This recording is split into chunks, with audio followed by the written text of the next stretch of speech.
Hi, 7th graders. Today we're going to learn a lesson on copyright laws. Our lesson objective is to know what copyright is, how you obtain it, and how to not commit copyright infringement. What is copyright? Copyright is protection for a work authored by someone. So if you write a poem in class, or if you write a paper, or when you're in art, if you draw a picture or paint a picture, that work was created by you and it has copyright protection because you created it. It protects you from other people using your work without your permission and then doing things that you might not want done with your work. You might not want it in a certain magazine. You might not want it in a certain paper. So copyright protects you from that happening. Copyright is very important. It's in the United States Constitution. The U.S.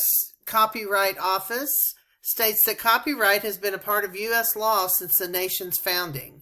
Congress passed the first federal copyright law in 1790 and has updated it throughout the years to keep up with the times.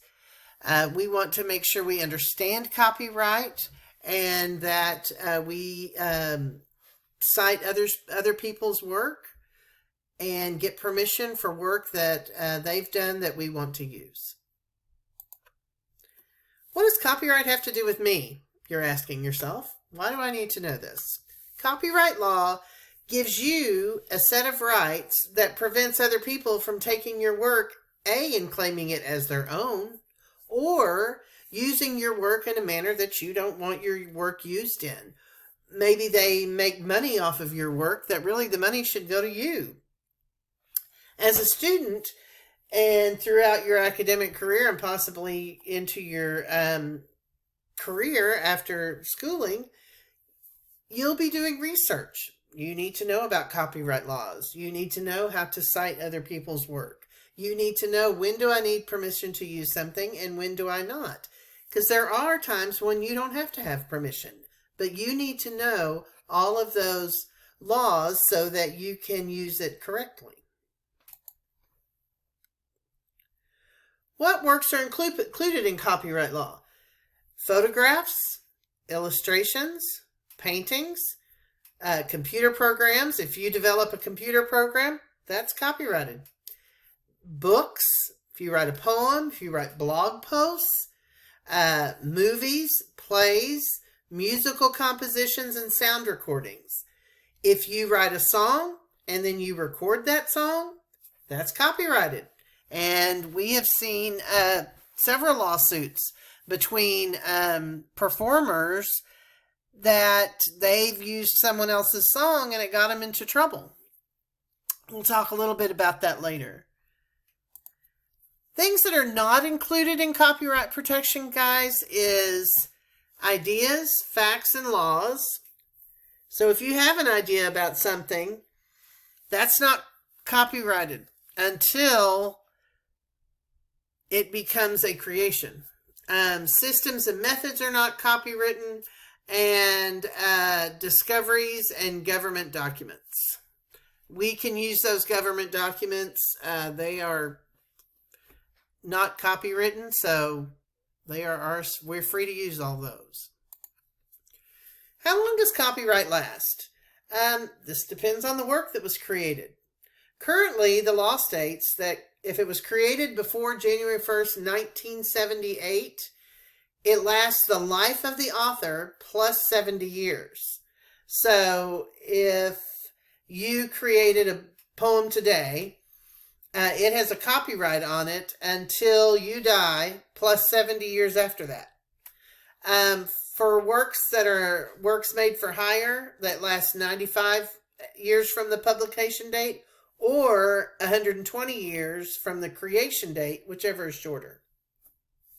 For works that were created before January 1st, 1978, They are protected under the Copyright Act of 1909, and they have protection for 28 years or 47 years, depending on whether there was a renewal granted. Let's talk about works for hire. What is a work for hire? A work for hire is something that's prepared by someone at a job. So their boss asks them to write a report or to come up with a picture for the front of a pamphlet, and that work is copywritten for the company or the employer. It is not copywritten for you. You are not protected in that one. The copyright protection belongs to the boss or the employer, even though you created it. There are also some special situations where if something is especially commissioned or ordered work, then it's agreed to by both parties in writing. So that has to be in writing, and the agreement for the copyright has to be by both parties. What if there are two or more authors on something? Sometimes we have books that are written by two authors. If there are two authors, it's a joint work, and so they have co-owner copyright. So they both have the copyright on that work.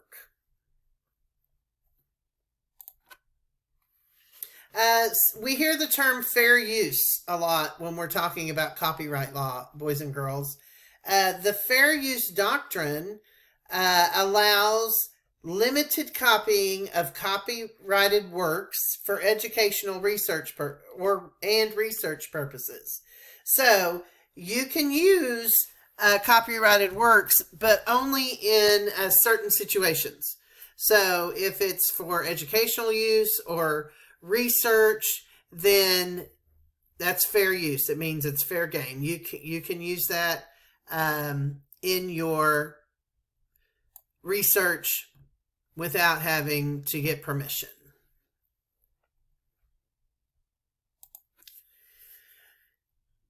Now you need to figure out, how do I ethically use a copyrighted work? How do I use it correctly? How do I make sure that I am doing the correct thing for the person that created this work I'm going to use? You can use copyrighted work under the following conditions. Commenting or criticism. If you have criticism of their work, if you're doing a parody, which is like if you were making fun of their work, kind of like they do on Saturday Night Live, and sometimes they do it on the late night shows,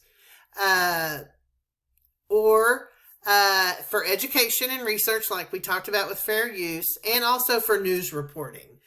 You can use that. If you are using someone's work, let's say in a paper you're writing, or a presentation you're giving, you need to cite that work. You need to give them credit for that work. And I've listed here a couple of examples on citation. We have one for Cat in the Hat. That's how you would use it for a book. And then we have the Harry Potter and the Sorcerer's Stone. If you use work on a website, you need to cite that. If you use work from a book, from an article, from a newspaper, you need to make citations for all that and give credit to the person that created that work that you're using.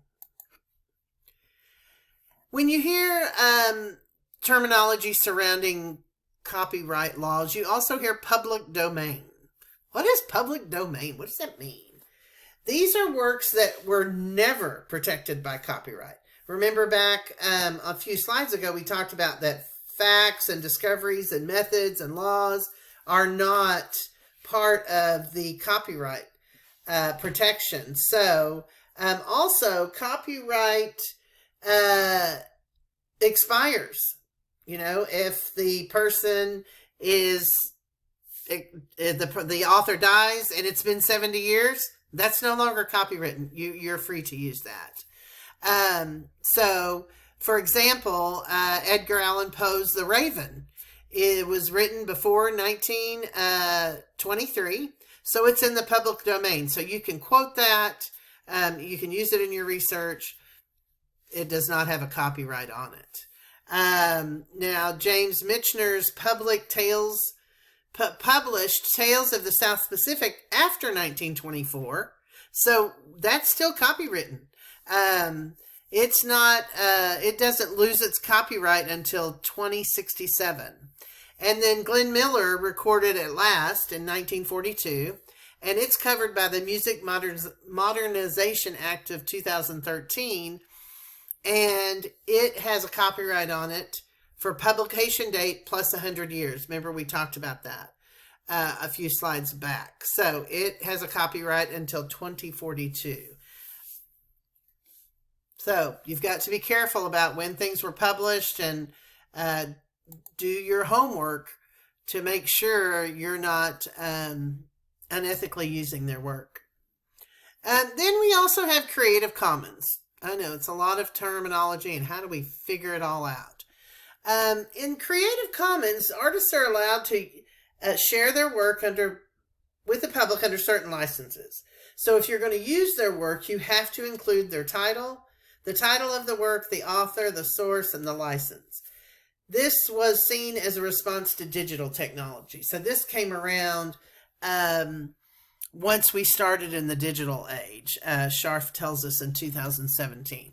If you look at my little graphic here, you see the C with the circle in it. That shows you that there's a copyright on it, and it would require permission to use it. The two C's with a circle around it shows you that it is a Creative Commons, and there are some rights reserved. Reuse is permitted without permission under the specifications shared in the license. And then the C with the slash through it means it's public domain, may be used without any permission at all. Copyright infringement. Copyright infringement is when you use someone's work without their permission. This can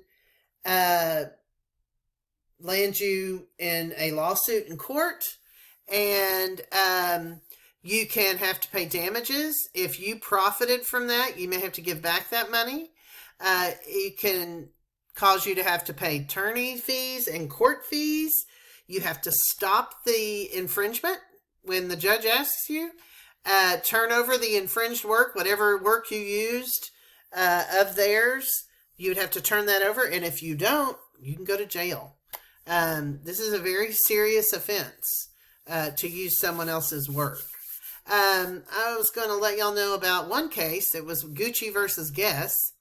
Gucci sued Guess in 2009 for using a similar logo and several other trademarks. The high fashion brand initially asked for $221 million in damages, but they received $4.7 million after winning the case. We've also had several cases we've heard about when the movie Ghostbusters came out, and the song that came with it was written by and sung by Ray Parker Jr., but Huey Lewis and the News feel like it was one of their songs. Also, we had Marvin Gaye had the lawsuit with Pharrell Williams. So a lot of artists have been in lawsuits when they heard part of their song being used by another artist. So this can become very expensive if you are not using the copyright correctly. So when you go to do your work, you just need to ask yourself some questions. What am I copying? Am I going to be making money from it? I'm going to need a copyright. I'm going to need permission. Are you using it in a class assignment? How much of it are you copying? Are you using the whole thing or just part of it? Are you changing any of it? Is the author or artist losing any money because you're using it? And have I cited it correctly or gotten permission from the owner? Just make sure you are using other people's work correctly and getting permission and using your citations. And here's a little graphic for you, Copyright Made Simple. If you want to use a photo for your own work but heard it might be copyright, what does that mean? It means you've got to get permission. It's been there a long time. Can I use it? Could be in the public domain. You need to check that out. And then common creatives.